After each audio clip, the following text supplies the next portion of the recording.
क्या आपका बच्चा रात को अच्छी नींद नहीं लेता? वो बहुत ज़्यादा रोता है, आपका बच्चा मोस्टली डिस्टर्ब रहता है। आपको अपने बच्चे को कम्फर्ट करवाने और सुलाने में बहुत ज़्यादा परेशानी का सामना करना पड़ता है। तो आपको अपने बच्चे में मसाजेज़ का इस्तेमाल करना चाहिए। मसाजेज़ जो बेबी मसाजेज़ होती हैं उसके बहुत सारे बेनिफिट्स हैं। आज मैं आपको बताऊँगा कि बेबी मसाजेज़ कैसे करनी चाहिए, उसकी क्या टेक्निक्स हैं, उसके क्या फ़ायदे हैं। इन तमाम चीज़ों को आज हम ब्रीफली डिस्कस करेंगे। अस्सलाम वालेकुम। मेरा नाम डॉक्टर वलीद इरशाद है और आप देख रहे हैं क्लिनिक ऑफ पीडियाट्रिक्स। हमेशा याद रखें कि जो मसाजेज़ होती हैं उसका बच्चे की जो अर्ली ऑन टाइम होता है फर्स्ट 6 मंथ में वो बहुत अच्छा रोल होता है। अगर आपको मसाजेज़ की टेक्नीक आती हो, आपको पता हो कि आप किस तरह जेंटली अपने बच्चों में मसाजेज़ करनी चाहिए, तो आपको उससे बहुत अच्छे रिजल्ट मिलते हैं, जिससे बच्चों की स्लीप अच्छी होती है, बच्चे कंफर्ट रहते हैं। सबसे पहले इसके हम फ़ायदों की बात करते हैं कि जो बेबी मसाजेज़ होते हैं उसके बेनिफिट्स क्या है। एक तो उससे बॉन्डिंग बहुत अच्छी होती है और इमोशनल कनेक्शन बहुत अच्छा बनता है बेबी का मदर के साथ। तो जब वो मसाजेज़ करेगी तो ये 2 चीज़ें जो होंगी, ये बच्चा बिल्ड अप करेगा। नंबर 2 पे जब बच्चे की बेबी मसाजेज़ की जाती हैं, तो उसकी स्लीप और जो रिलैक्सेशन होती है, ये दोनों चीज़ें अचीव होती हैं। बच्चे के अंदर जब आप उसकी बेबी मसाजेज़ करेंगे, तो कॉर्टिसोल लेवल होते हैं, जिसे स्ट्रेस हार्मोन कहते हैं, वो कम होना शुरू हो जाता है और बच्चा जो होता है उससे रिलैक्स हो जाता है। और एक मेलाटोनिन होता है जो बच्चे का रिलीज़ होना स्टार्ट होता है, जब आप बेबी मसाजेज़ करते हैं, तो जो स्लीप के लिए बहुत अच्छा होता है कि मेलाटोनिन स्लीप जो होती है उसको इनिशिएट करता है, तो जिससे बच्चे की नींद बहुत बेहतर हो जाती है। इसके अलावा जब आप बेबी मसाजेज़ करते हैं तो बच्चे की जो गैसेज़ होती हैं वो रिलीज़ हो जाती हैं, टमी मसाजेज़ करने के साथ। और इसके अलावा बच्चों में कॉलिक पेन जो होता है वो मैनेज हो जाता है। एक रिसर्च में देखा गया कि जिन बच्चों की रेगुलर आप मदर्स जो होती हैं वो उनकी मसाजेज़ करती हैं, टमी मसाजेज़ करती हैं, तो उन बच्चों में कॉलिक पेन बाकी बच्चों की निस्बतन बहुत ज़्यादा कम हो जाता है। लेकिन आपने जब भी मसाजेज़ करनी है तो आपने याद रखना है कि आपने बहुत जेंटली मसाजेज़ करनी है। इतनी सॉफ्टली करनी है क्योंकि बच्चे की जो बॉडी होती है वो बहुत ज़्यादा सेंसिटिव होती है, तो बहुत ज़्यादा नर्म होती है, तो आपने बहुत सॉफ्टली जेंटली अपने बच्चे के मसाज करने हैं और जितनी भी मसाजेज़ होती हैं, वो सारी आपने सर्कुलर जो होती है ना मैनर के अंदर वो करनी होती हैं। आपने ऊपर से नीचे या नीचे से ऊपर की तरफ नहीं करनी होती है, टेक्नीक के साथ ये आनी चाहिए। और दूसरे इसके अलावा आपको ये भी पता होना चाहिए बेबी मसाजेज़ से पहले कि जब भी आपने अपने बच्चे की बेबी मसाजेज़ करनी है, तो आपने कभी भी उसकी जो बैकबोन होती है, उसको आपने नहीं छेड़ना। अपने बच्चों की बैकबोन को आपने बिल्कुल भी मसाज नहीं करना। और इसके अलावा बच्चों का जो इंटीरियर फॉन्टनेले होते हैं, बच्चे के सर पे जो सॉफ्ट स्पॉट होता है, आपने उसको भी नहीं छेड़ना, जो मोस्टली हम देखते हैं कि उसके अंदर लोग ऑयल डालते हैं ताकि वो जल्दी बंद हो जाए। उसकी एक अपनी इम्पोर्टेंस है। इस पर मेरी एक कंप्लीट वीडियो है इंटीरियर फॉन्टनेले पे, आप अगर जाकर सर्च करेंगे तो आपको पता चलेगा कि ये कितना इम्पोर्टेंट है और इसका अपने टाइम पर बंद होना बहुत ज़्यादा ज़रूरी होता है। तो आपने इन 2 चीज़ों को बिल्कुल भी नहीं छेड़ना। इसके अलावा अगर हम डिस्कस करते हैं कि बच्चों की जब हम मसाजेज़ करेंगे, तो हमें कौन-कौन से ऑयल्स हैं जो हम इस्तेमाल कर सकते हैं। हमें सबसे पहले हम इसमें कोकोनट ऑयल है जिसका आप इस्तेमाल कर सकते हैं। आप आलमंड ऑयल जिसे आप बादाम का ऑयल कहते हैं वो इस्तेमाल कर सकते हैं और सरसों का तेल। ये 3 तरह का ऑयल है जो आप अपने बच्चों में मसाज के लिए इस्तेमाल कर सकते हैं।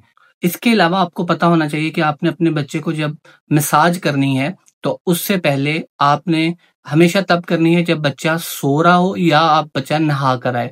जब बच्चे ने फ़ीड किया हुआ हो उसके बाद अपने बच्चे को आपने मसाजेज़ नहीं करवानी। उससे बच्चे को वॉमिट आ सकती है, तो ये कुछ मसाइल होते हैं जो आपके बच्चे को हो सकते हैं। इसके अलावा आपने अपने नेल्स को अच्छे तरीके से तराशना है और आपने कोशिश करनी है हैंड्स को अच्छे तरीके से वॉश करें सोप के साथ, जब आप अपने बच्चे की मसाजेज़ करना शुरू करें। रिसेंट रिसर्च में ये देखा गया है कि वो बच्चे जो बहुत ज़्यादा कमज़ोर होते हैं या प्री मैच्योर बच्चे जो टाइम से पहले पैदा हो जाते हैं, उन बच्चों के अंदर जब मसाजेज़ की जाती हैं तो उन बच्चों का वेट अच्छा गेन होता है। ये एक रिसर्च बात है। उसके अलावा जब हम बेबी मसाजेज़ करते हैं तो उससे बच्चों की जो खून की गर्दिश होती है वो बहुत ज़्यादा बेहतर हो जाती है। अब अभी होता है कि हमें अपने बच्चों का मसाजेज़ कितनी देर तक करना चाहिए? देखिए, अगर आपके बच्चे की उम्र 3 माह से कम है, तो आपने अपने बच्चे में जस्ट 4 टू 5 मिनट तक मसाज देना है और जब बच्चे की उम्र 3 माह से ज़्यादा हो जाए, तो आप 10 मिनट से लेकर 15 मिनट तक बेबी मसाज कर सकते हैं। लेकिन इसमें हमेशा आपने याद कर रखना है कि अगर आपका बेबी एन्जॉय कर रहा है, तो आप इसको इतनी देर तक करें, वरना आप कम से कम 3 से 4 हद 5 मिनट तक अपना बेबी मसाज करें, जिससे बच्चा जो होता है वो अनकंफर्टेबल भी ना हो और बच्चा रोए भी मत। अब हम डिस्कस करेंगे कि मसाजेज़ करनी कैसी चाहिए।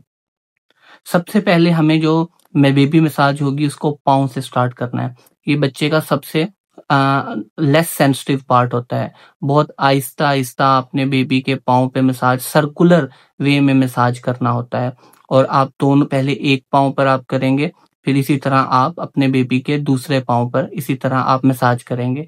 पाँव के नीचे वाले हिस्से पे सर्कुलर साइड पर तरह सर्कुलर मोशन में आप इस मसाज को परफॉर्म करेंगे और बहुत आराम-आराम से सॉफ्टली और जेंटली, ताकि उसके बाद आप अपने बेबी की लेग्स पे आप ये करना शुरू कर देंगे और लेग्स पे भी बहुत स्लोली, लेग्स की बैक पार्ट पे, और याद रखना है ये हमेशा सर्कुलर मोशन में ही आपने परफॉर्म करना है। बहुत आराम-आराम से जेंटली, बहुत स्लो आपने परफॉर्म करना होता है, ताकि आपके बच्चे को किसी किस्म का कोई पेन जो है वो ना हो।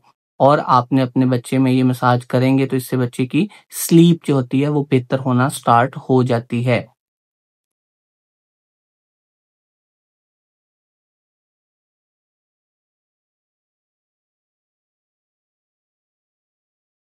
इसके बाद आप अपने बच्चे की जो है वो आर्म्स पे मसाज इस तरह करना स्टार्ट करेंगे। यहाँ पर भी आप सर्कुलर मोशन में ही मसाज को परफॉर्म करेंगे और याद रखना है ये बहुत ज़्यादा, बार-बार बता रहा हूँ कि सॉफ्टली आपने ये परफॉर्म करना है। बहुत आराम-आराम से, फिर बच्चों के हैंड्स के ऊपर, इतना स्लो कि बच्चा इसको एन्जॉय करे और वो इसमें अनकंफर्टेबल फील ना करे। देखिए, इस मेरा मशवरा आपको ये होगा कि आप अपने बच्चों में कोकोनट ऑयल या आलमंड ऑयल का इस्तेमाल करें। सरसों के ऑयल से ज़्यादा बेटर और अच्छे रिज़ल्ट आपको मिलेंगे। फिर आपने अपने बेबी की जो है चेस्ट का आपने आराम-आराम से अपने आर्म्स को इस तरह देखें, आप बिल्कुल नरम-नरम तरीके से अपने आर्म्स को ऊपर से नीचे की तरफ आप बेबी का मसाज करें। बहुत स्लो, जेंटली कि बच्चा इसको कंफर्टेबल होकर इसको आराम से परफॉर्म करवाए और उसको किसी किस्म का कोई पेन नहीं होना चाहिए और अनकंफर्टेबलनेस जो है वो फील नहीं होनी चाहिए। फिर आप आराम से बच्चे की चेस्ट का और टमी के पार्ट का मसाज शुरू करेंगे। बहुत आराम से स्लो, नरम-नरम हाथों से आप इसको परफ़ॉर्म करेंगे। ये भी कोशिश करेंगे कि सर्कुलर मोशन में आप इसको परफ़ॉर्म करेंगे क्लॉकवाइज़, बहुत आराम से, बहुत जेंटली, क्योंकि बच्चे का बहुत सेंसिटिव पार्ट है, ताकि आपका बच्चा इसको एन्जॉय करे।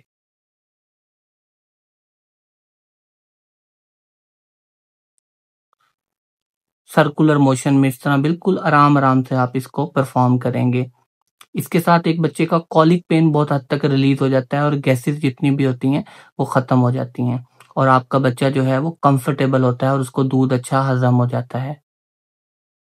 इस तरह फिर आप अपने बच्चे को उल्टा लेटा देंगे टमी पोज़ीशन में। अगर आपके बच्चे की उम्र 3 माह से कम है, तो आप अपने बच्चों में ये बैक मसाज बिल्कुल मत करें। लेकिन अगर 3 माह से ज़्यादा है, तो आप बैक मसाज कर सकते हैं। इस तरह बहुत आराम-आराम से साइडवेज़ में। आपने याद रखना है बैकबोन को बिल्कुल भी नहीं छेड़ना, उस पर बिल्कुल भी मसाज नहीं करना, क्योंकि ये आपके बच्चे के लिए खतरनाक साबित हो सकता है। बहुत आराम से, बहुत जेंटली, जब बच्चा टमी पोज़ीशन में होगा 3 माह से ज़्यादा, तो वो इसको बहुत अच्छे तरीके से एन्जॉय भी करेगा और आपके बच्चे की जो स्लीप है वो भी बेहतर होगी और आपका बच्चा जो है उसके जो मसल्स होंगे वो बहुत ज़्यादा स्ट्रॉन्ग होंगे टमी पोजीशन में। बेबी मसल्स पे बहुत अच्छा इफ़ेक्ट आता है। तो बहुत आराम-आराम से सॉफ्टली, जेंटली ऊपर से नीचे तक, टाँगों तक बड़े आराम-आराम से आप इसको परफ़ॉर्म करेंगे। फिर आप बेबी के फेस का, चीक्स पे अच्छे तरीके से, नरम-नरम तरीके से मसाज करेंगे। याद रखना है बच्चे का जो सॉफ्ट स्पॉट होता है सर के ऊपर का नरम हिस्सा, उसको आपने बिल्कुल भी नहीं छेड़ना। उम्मीद करता हूँ कि ये वीडियो आपके लिए बहुत ज़्यादा इन्फॉर्मेटिव साबित हुई होगी। इस तरह की मज़ीद वीडियोज़ के लिए देखते रहें क्लिनिक ऑफ पीडियाट्रिक्स।